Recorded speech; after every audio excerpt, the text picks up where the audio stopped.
Hello everybody, it's VerticalSandwich. Welcome back to Let's Play Sonic 06. I forgot to record audio for this, so there is no recorded audio for this aspect of Silver's story. I mean, well, there's the post-commentary stuff I'm recording right now. So a lot of his stuff is we skip so much of this. It's so nice. You could just ignore the fact that enemies are dumb and just run past them. Please, watch out for these. How can I get you? Like, yeah, I mean, like, Silver's asking things like, oh, how can I do these things? It's just, it doesn't, you don't have to, you just run. Just keep advancing forward. The fact that Silver can float over things.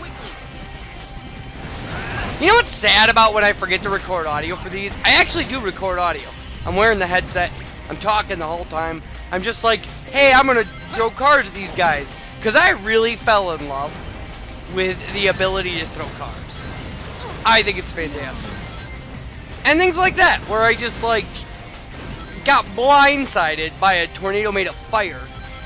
Did not make me happy. Yeah, I don't know why I didn't understand that, like, clearly we have to get through that wall.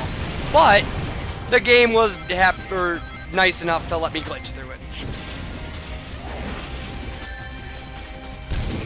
But again, as long as you can take a hit, pick up a ring, keep moving.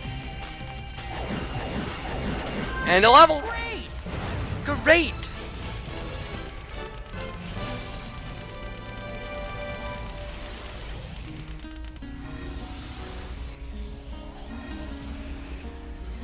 That was easy. That was easy, Silver. Way to call it.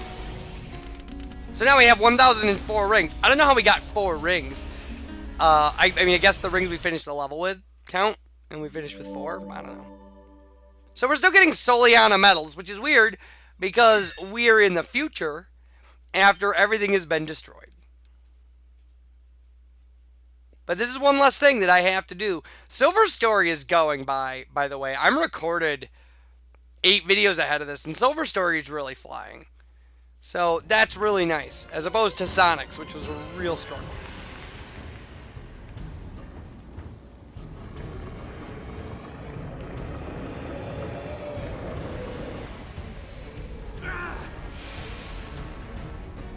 Come on, you monster!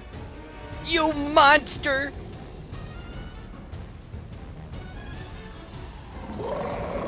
And Iblis looks way cooler here. I mean, he looked cool before, but like, big, multiple armed Iblis is nice. So, we actually have to fight this boss.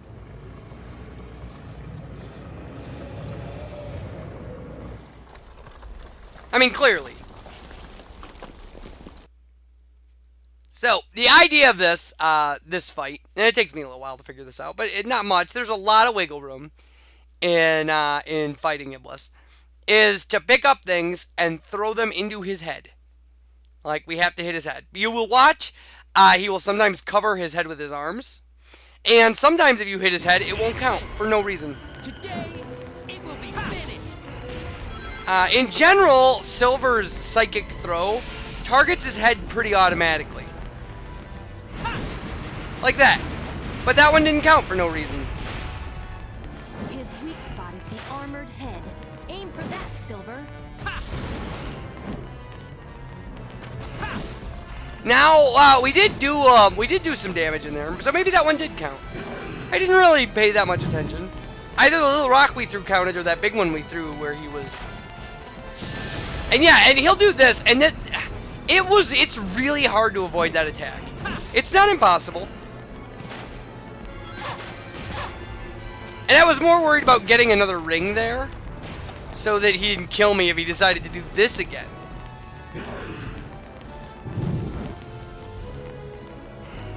Which, by the way, Iblis is pretty slow to bring that building down on us. It also changes color. He picks it up and it's like bright yellow.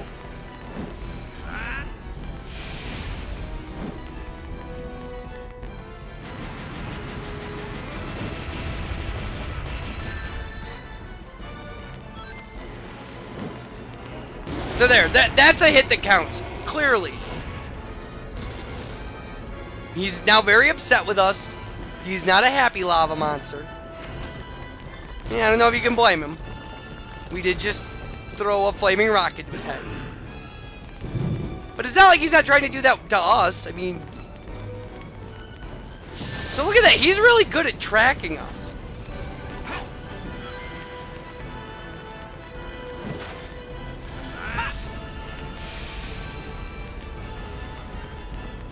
But also, his attack with the building does a really, really great job of providing us with ammo. But there we go. There's an attack that went right into his arm.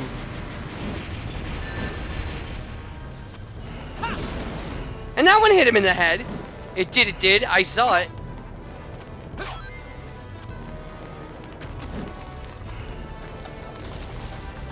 See, look at that. It looks like a gigantic sponge. It's like he's picking up a gigantic sponge. So that did hit him in the head and counted, even though he didn't react. Because I did just watch his life bar there. So that's always an option. It's nice to know. And then that one did some really good stuff. Oh, no, not yet. But it does look like maybe it... Never mind, I thought it broke off his helmet. That's going to happen in a little bit here. You do enter a different phase of Iblis once you break off his helmet. But again, we did damage there, and Iblis did not react.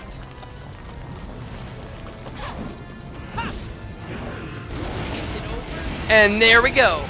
Knocking off the stone helmet of the giant lava god.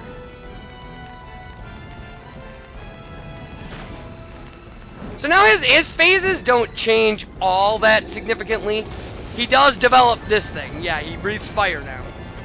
Which makes a lot of sense that a big lava monster would breathe fire. So we can't complain about that. We can't complain about the, you know, we can't complain about the philosophy behind Iblis's attacks. Because they're sound. The philosophy is sound. The plan was good. Nobody is questioning the plan. We're questioning the execution.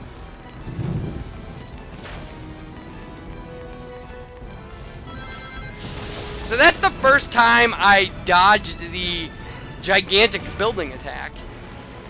And then my shot misses him. I do have to say that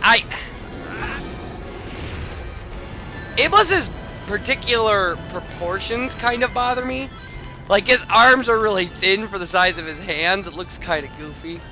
It's like a drawing a 5-year-old would make. But...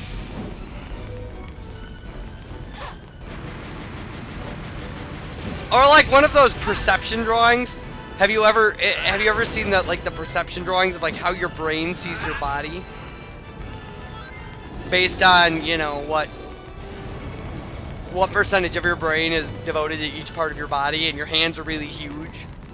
Because of course, you know, we live our lives through our hands. There's all of our, you know, all of our interaction with our universe is done with our hands and our eyes.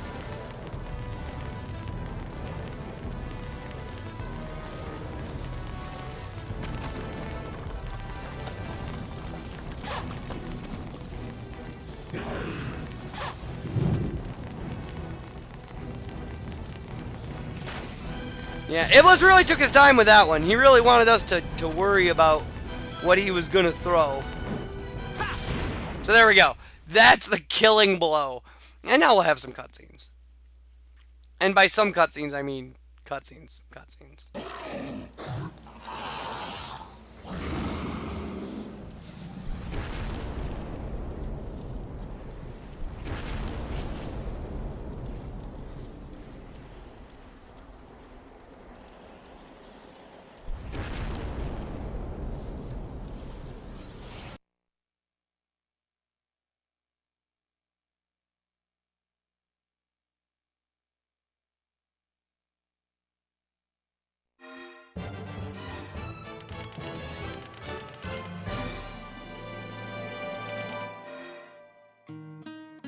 That took too long.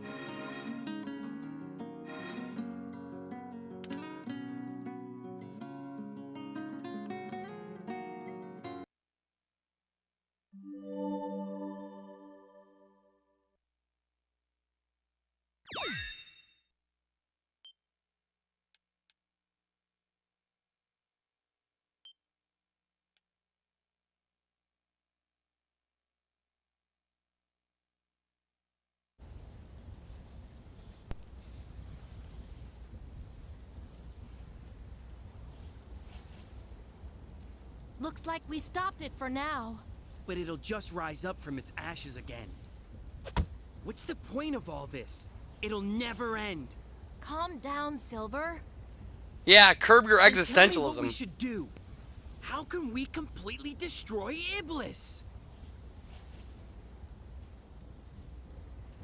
By knowing the truth, of course. It's Orin! Oh, sorry. Just as a flower comes from a seed, or a chicken comes from an egg, everything has an origin. You need to find the being originally responsible for this catastrophe. He has no mouth. Is that really the answer to our problem? Tell me, do you know who it is?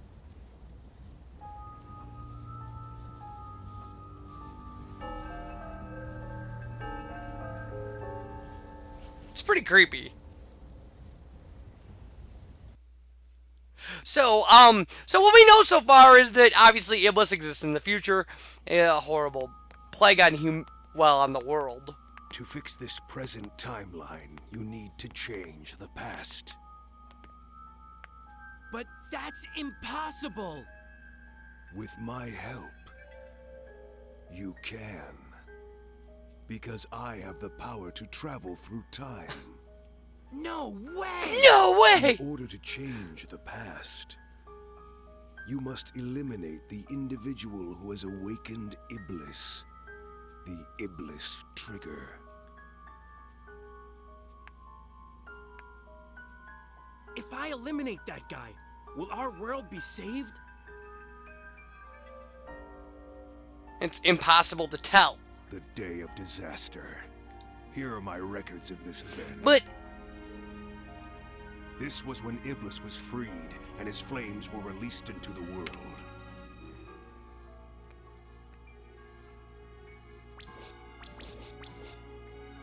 And you have this person to blame.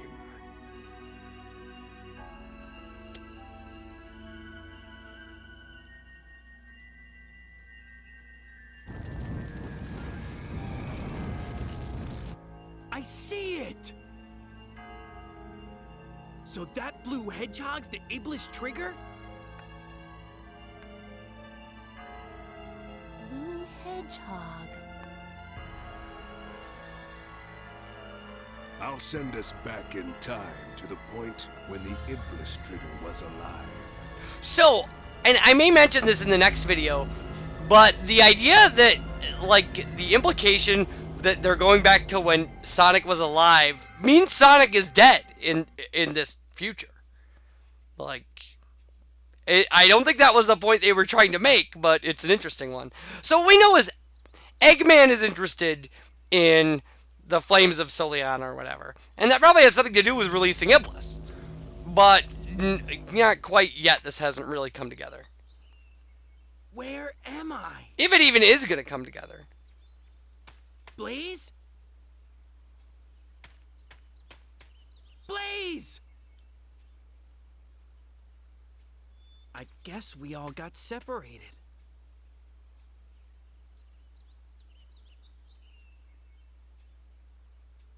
This is so unbelievable.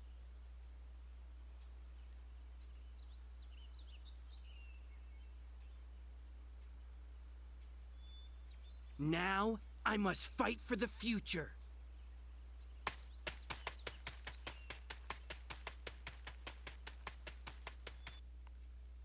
Yeah, and I mean for a guy from like post-apocalyptic Fire Car Town, you know, the past must look amazing. You would think that just stay there, man. I think I talk about that in the next video where I'm just like, just hang out here, set up a hut, you know, like make some friends, have some tea.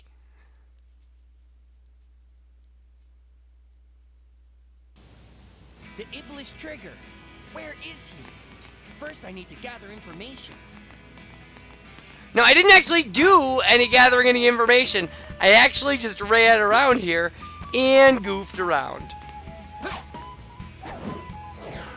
Because I was just checking out to see if we could kind of break the boundaries of the game at all. Because, you know, Silver can fly and suddenly we're in these areas that were designed for Sonic. So, yeah, I just mess around a little bit. But, you know, these are all things that, like, we're going to have to keep in mind as we go forward. Is that we know Iblis gets released. We know Sonic ends up in the future. We know Eggman probably has something to do with releasing Iblis inadvertently or something. But I don't know if these things are even going to come together. There may be bonus content we would have to see for that, and that's just not going to happen. Like, but, it is interesting kind of stuff. There's other things, too, that, like, I don't know if we'll ever get around to talking about it, but, like, the nature of kind of the ideas of time travel and whether or not you could change the past. Like, truly change the past. Because clearly you create a grandfather paradox, where, like, if you change the past, then the reason for changing the past disappears, and you can never go back and change the past. So, do you just enter another possibility from, like another reality where the past has always been changed? Or, as some people state, like, is the past unchangeable because any change in the past has already happened? I mean, these things are things that we will probably not consider in this game, and the game will not consider because this game is poorly written. And a Final Fantasy knockoff. So maybe we should just enjoy that. Knocking off Final Fantasy, but with hedgehogs. Yeah, with hedgehogs. Bye, everybody.